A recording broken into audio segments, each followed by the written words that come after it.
ঢাকা বিশ্ববিদ্যালয় কেন্দ্রীয় ছাত্র সংসদ ডাকসু নির্বাচনে ভিপিজিএস, এজিএস সহ ২৮টি পদে ২৩টিতেই বিজয়ী হয়েছে বাংলাদেশ ইসলামী ছাত্র শিবির সমর্থিত ঐক্যবদ্ধ শিক্ষার্থী জোটের প্রার্থীরা।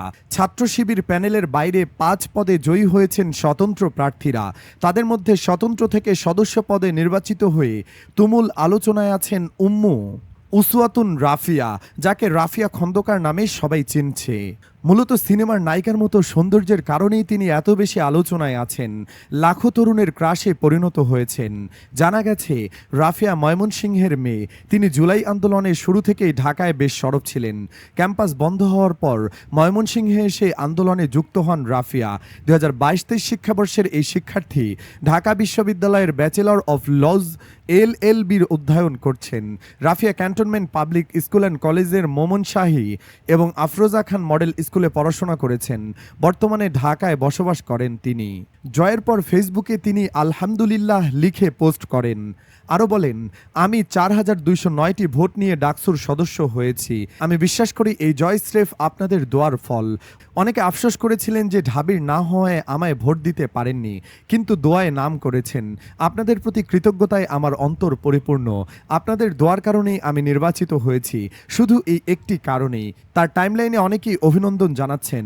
দলমত নির্বিশেষে সবাই তার প্রশংসা করছেন, এমনকি বিএনপিও। রাফিয়া খুবই সাধারণ একটি মেয়ে। নির্বাচন করতে এসে মোটামুটি অনেক চাপের মধ্যে পড়েছিলেন। বিশেষ করে নির্বাচনের দিন থেকে রেজাল্টের আগ অবধি এতটাই মানসিক চাপ নিতে হয়েছে যে তিনি তার কোনোদিন নির্বাচন না করার মতো স্টেটমেন্টও দিয়ে ফেলেছেন। গত ১৯ আগস্ট আনুষ্ঠানিকভাবে ডাকসু নির্বাচনে প্রার্থিতা ঘোষণা করেন রাফিয়া এবং একই দিনে মনোনয়নপত্রও সংগ্রহ করেন। সম্প্রতি নির্বাচন কমিশন প্রার্থীদের ব্যালট নম্বর প্রকাশ করে। সেখানে রাফিয়া স্বতন্ত্র প্রার্থী হিসেবে পেয়েছেন ব্যালট নম্বর ৩২। প্রচারণায় নতুনত্ব আনার জন্য রাফিয়া ব্যবহার করেন এই নম্বরটিকে। তিনি বলেন, ধানমন্ডি ৩২ নম্বর রাস্তার স্মৃতি হয়তো মন্দ হতে পারে, কিন্তু ব্যালট নম্বর ৩২ একেবারে উল্টো। এই সৃজনশীল প্রচারণার মাধ্যমে তিনি সামাজিক যোগাযোগ মাধ্যমে ব্যাপক সাড়া পান এবং জনপ্রিয় হয়ে ওঠেন। নির্বাচনের আগে নিজের ফেসবুক প্রোফাইলে ছবি, ব্যালট নম্বর ও পদের নাম সহ একটি ফটোকার্ড দিয়ে শেয়ার করে রাফিয়া ভোট চান। ছবির ক্যাপশনে রাফিয়া লিখেন, ধানমন্ডি ৩২ মন্দ হলেও ডাকসু সদস্য পদের ৩২ নং ব্যালট কিন্তু একেবারে উল্টো। কাজেই সুতরাং ৯ তারিখ সারাদিন ৩২-এ ভোট দিন। নির্বাচনের দিন ভোট দিয়ে রাফিয়া জানান, তার জীবনের প্রথম ভোট ডাকসু ছিল। তিনি বলেন, ৬ বছর আগে যখন ডাকসু নির্বাচন হয়েছিল তখন আমি ক্যাম্পাসে ছিলাম না। আর জাতীয় নির্বাচন তো ভিন্ন ব্যাপার, সেখানে ভোট দেওয়ার প্রশ্নই আসে না। এবারের নির্বাচনকে কেন্দ্র করে এক ধরনের উৎসবের আমেজ অনুভব করেছেন তিনি। তার এক বন্ধু হাতে মেহেদি দিয়ে ডাকসু মোবারক লিখেছিলেন, যা তার কাছে ঈদের মতোই আনন্দের মনে হয়েছে। নিজের জয় সম্পর্কে রাফিয়া অত্যন্ত আশাবাদী হয়ে বলেছিলেন, আমি আশা করছি যে আমি হয়তো জিতে যাব, কারণ আমার কাছে মনে হচ্ছে আমি মানুষের বিপুল ভালোবাসা পেয়েছি। আমি আমার কথাগুলো, আমি যা করতে চাই সেগুলো আমি সবার কাছে পৌঁছে দিতে পেরেছি। তিনি জানান, যাকে তিনি সবচেয়ে বেশি কাজ করতে পারবেন বলে মনে করেছেন তাকে ভোট দিয়েছেন। মানুষের কাছ থেকে পাওয়া ভালোবাসা তার কাছে অভূতপূর্ব লেগেছে, যা তিনি মোটেও আশা করেননি। এমনকি মনোনয়নপত্র জমা দেওয়ার সময় তিনি এত ইতিবাচক সাড়া পাবেন বলে ভাবেননি। রাফিয়ার পাশাপাশি স্বতন্ত্র থেকে জিতেছেন গত বছর ১৫ জুলাই বৈষম্য বিরোধী ছাত্র আন্দোলনে নিজ ক্যাম্পাসে ছাত্রলীগের হামলার শিকার সানজিদা তন্নি। ক্লিনিক্যাল সাইকোলজি বিভাগের ২০১৯-২০ সেশনের শিক্ষার্থী সানজিদা আহমেদ তন্নি ডাকসুতে অংশ নিয়ে গবেষণা ও প্রকাশনা সম্পাদক পদে নির্বাচিত হয়েছেন। স্বতন্ত্র প্রার্থী ছিলেন তন্নি। চূড়ান্ত ফলাফলে দেখা গেছে সানজিদা আহমেদ তন্নি ভোট পেয়েছেন ১১,৭৭৭টি। স্বতন্ত্র প্রার্থী হওয়ার ঘোষণায় তার সম্মানে ওই পদে কোনো প্রার্থী দেয়নি ছাত্রদল এবং বৈষম্য বিরোধী ছাত্র আন্দোলন থেকে গড়ে ওঠা গণতান্ত্রিক ছাত্র সংসদের ৬টি প্যানেল। জয়ের পর একটি ফেসবুক পোস্টে তিনি লিখেছেন, আলহামদুলিল্লাহ, নির্বাচনী কঠিন যাত্রায় যারা আন্তরিকভাবে আমাকে হেল্প করেছেন তাদেরকে ধন্যবাদ দিয়ে ছোট করব না। আর যারা ভোট দিয়েছেন, আমার ওপর আস্থা রেখেছেন, তাদের প্রতি কৃতজ্ঞতা। আমি আপনাদের আস্থা রাখার সর্বোচ্চ চেষ্টা করব। গবেষণা ও প্রকাশনা সম্পাদক পদে অন্য প্রার্থীদের সঙ্গে সমন্বয় করে কাজ করতেও আগ্রহী আমি। আপনারা আমাকে পরামর্শ দিয়ে পাশে থাকবেন। একই প্যানেল থেকে সাহিত্য ও সাংস্কৃতিক সম্পাদক পদে বিজয়ী হয়েছেন স্বতন্ত্র প্রার্থী মুসাদ্দিক আলী ইবনে মোহাম্মদ। তিনি ৭,৭৮২টি ভোট পেয়ে বিজয়ী হয়েছেন।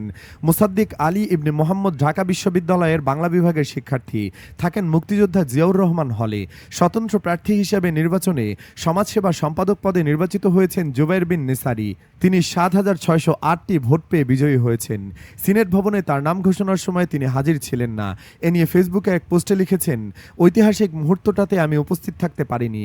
রাত থেকে প্রচণ্ড জ্বর, শরীর পুড়ে যাচ্ছে, এখনও হাত পা ব্যথা, নাড়াতে কষ্ট হয়। অনেকে কল মেসেজ করেছেন, রেসপন্স করতে পারিনি, দুঃখিত। আরও লিখেন, প্রিয় ঢাকা বিশ্ববিদ্যালয়ের শিক্ষার্থীবৃন্দ, আমার উপর বিশ্বাস রাখায় আপনাদেরকে ধন্যবাদ। অনেকে অনুযোগ করেছেন, তুমি আমার কাছে ভোট চাইতে আসোনি। আমি আসলে কারো কাছেই ভোট চাইনি, সবার কাছে পৌঁছতেও পারিনি ঠিকঠাক।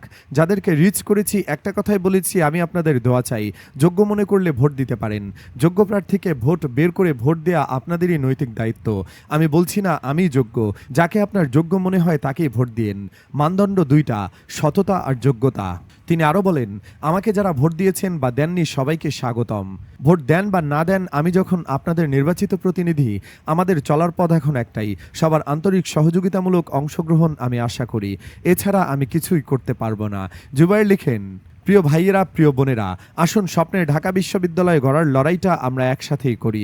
হয়তো রাতারাতি আমরা তেমন আহামরি পরিবর্তন নিয়ে আসতে পারবো না, কিন্তু সাধ্যের মধ্যে সবটুকু চেষ্টা করতে আমি অবহেলা করতে চাই না। পরিশেষে তিনি বলেন, দায়িত্ব এক পবিত্র আমানত, যার খেয়ানত হলে জবাবদিহিতা করতে হবে।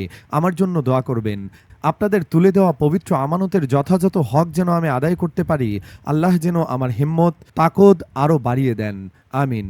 দোয়া চাই, পরামর্শ চাই, সহযোগিতামূলক অংশগ্রহণ চাই। এর বাইরে সদস্য পদে স্বতন্ত্র প্রার্থী হেমা চাকমা। তিনি খাগড়াছড়ি জেলার পানছড়ি উপজেলার ২ নং চেঙ্গি ইউপির সাবেক চেয়ারম্যান অনিল চন্দ্র চাকমা ও মিনতি চাকমার মেয়ে। অনিল চন্দ্র চাকমা ও মিনতি চাকমা দম্পতির এক ছেলে, এক মেয়ে। হেমার বড় ভাই অমরপ্রিয় চাকমা চট্টগ্রাম বিশ্ববিদ্যালয় থেকে মাস্টার্স শেষ করেছেন এবং হেমা চাকমা ঢাকা বিশ্ববিদ্যালয়ের স্বাস্থ্য অর্থনীতি ইনস্টিটিউটের ৪র্থ বর্ষ সেশন ২০২০-২১-এর ছাত্রী। তিনি ৭ বামপন্থী সংগঠনের প্যানেল প্রতিরোধ পর্ষদ থেকে ডাকসু নির্বাচন করেন ও সদস্যপদ লাভ করেন। হেমা পুজগাং মুখ বনশ্রী শিশু নিকেতন বা কেজি স্কুল থেকে প্রাথমিক শিক্ষা জীবন শুরু করেন। পরে কুচগাং মুখ উচ্চ বিদ্যালয় থেকে এসএসসি, চট্টগ্রাম সরকারি মহিলা কলেজ থেকে এইচএসসি পাশ করে ঢাকা বিশ্ববিদ্যালয়ে ভর্তি হন। ব্যক্তিগত জীবন ও সততার প্রসঙ্গে হেমা চাকমা তার পারিবারিক অভাব অনটনের কথা তুলে ধরেন। তিনি জানিয়েছেন, ক্যাম্পাসের বাইরে থেকে নিজের অর্থের সংস্থান করে তিনি পড়াশোনা চালিয়ে গেছেন এবং কখনোই কারো কাছ থেকে কোনো অর্থনৈতিক সহযোগিতা গ্রহণ করেননি। রাজনীতি নিয়ে তিনি বলেন, ২০২২ সালে ঢাকা বিশ্ববিদ্যালয়ে ভর্তির সময় তিনি পাহাড় থেকে অনেক সংগ্রামের মধ্য দিয়ে এসেছিলেন এবং তখন রাজনৈতিকভাবে অসচেতনতা ও অপরিণত ছিলেন। সে সময় স্বাস্থ্য অর্থনীতি ইনস্টিটিউটের অনেক সিনিয়র এবং বন্ধুদের প্রভাবে তিনি ছাত্রলীগের কমিটিতে অন্তর্ভুক্ত হয়েছিলেন, যা তার জীবনের একটা বড় ভুল ছিল। পরিশেষে বন্ধুরা, রাফিয়াকে আপনাদের কেমন লাগলো জানাতে পারেন মন্তব্যের ঘরে। ধন্যবাদ।